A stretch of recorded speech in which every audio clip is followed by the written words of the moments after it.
For the second day in a row, bursts of gunfire cut through the city of Jenin in the occupied West Bank.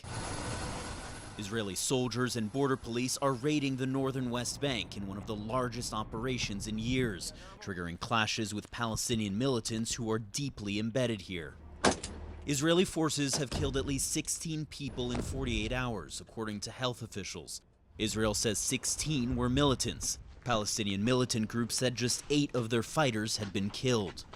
In Jenin, Israeli forces have surrounded several hospitals. Ambulances must stop and be inspected before taking patients in for treatment.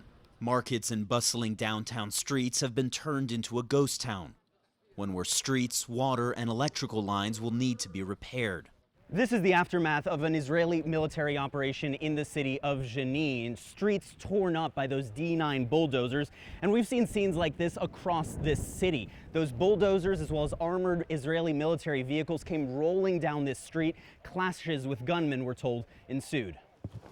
Suzanne Jalad and her grandchildren were woken by the sound of bulldozers and gunfire at 7 in the morning.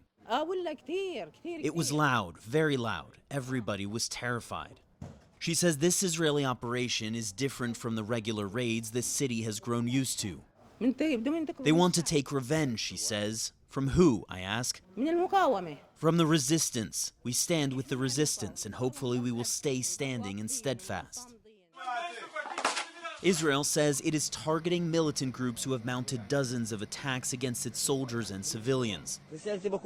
In the Palestinian city of Tulkarem, Israel killed one man it says was behind some of those attacks, Mohammed Jabr, an Islamic Jihad commander. But at Al-Razi Hospital in Jenin, the victims of Israel's raids are also children, like 15-year-old Usama, who tried to leave his home to buy bread. I took 2 steps and they started firing at me, Usama says. 2 rounds of gunfire. 1 bullet came here and 1 bullet came here. And did you see any soldiers before you got shot? No, he says. He now faces a long recovery and a life trapped in this seemingly endless cycle of violence. In a statement, the Israeli military confirmed that they shot Usama, claiming that he posed a serious threat to security forces.